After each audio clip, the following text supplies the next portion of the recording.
Now to tonight's runoffs in Texas. CBS's Ed O'Keefe is in Austin, joins me now, and in keeping with the food-centric focus of this program, is it in Austin? I hope it's a taqueria. Tell me it's a taqueria, my brother.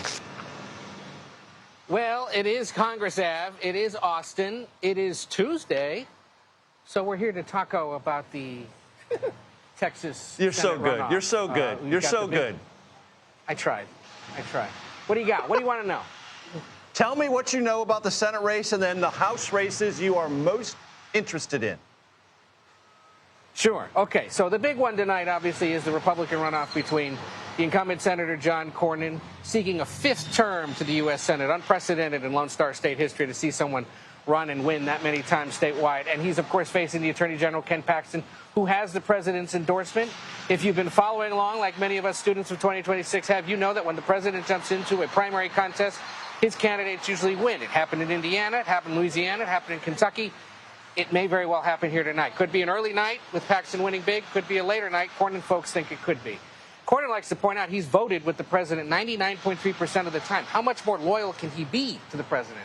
But the White House remembers he didn't endorse the president as quickly as other Republicans did back in 2024, and he was one of those that was critical of the president after the insurrection. So that is enough to put him in the penalty box and give Ken Paxton that endorsement. Of course, Republicans concerned that it's going to cost them tens, if not hundreds of millions of dollars to defend a Senate seat that they have held since the 1990s. The last Democrat elected to this Senate seat was Lloyd Benson back in 1988. James Tallarico, with his tens of millions of dollars, is standing by ready to take them on, whoever wins.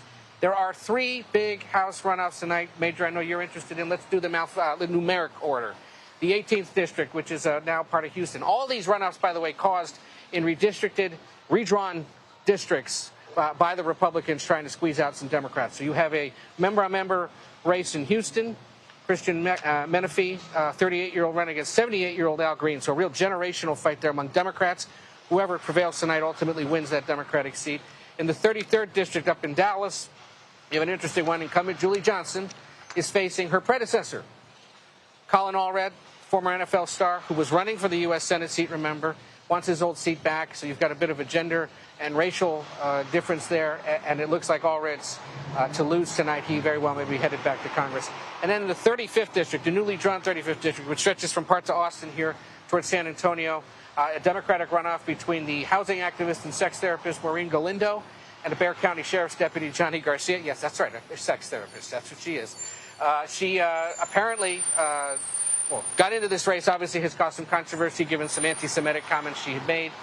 It has earned bipartisan retribution and condemnation. And we will see. Democrats believe that their 11th hour push to help Johnny Garcia Major may help them avoid a real embarrassment there, but we'll see.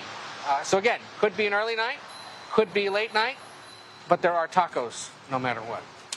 And very quickly, Ed, we have an attorney general's race in Texas also involving a member of the House, Chip Roy, and Mays Middleton. I want to remind our audience that there was a time when John Cornyn was the firebrand Republican innovator in Texas. He became the first Republican elected to that attorney general post since Reconstruction when he won that race the first time. So it's not as if John Cornyn has a history in Texas of being some sort of wimpy rhino Republican. Anyway, that's Chip Roy and Mays Middleton. Any thoughts there? Just that that is another one to watch. The president didn't endorse in that one.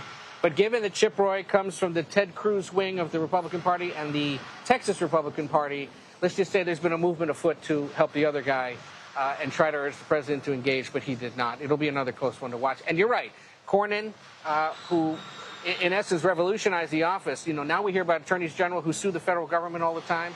It was Cornyn who was doing that early on when he was AG against the Clinton administration, and something that's continued under Ken Paxton, who now, of course, is trying to take John Cornyn's current job. There's a circularity there. Ed O'Keefe, as always, enjoy your tacos. I don't get to say that always, but great stuff as always. Thank you.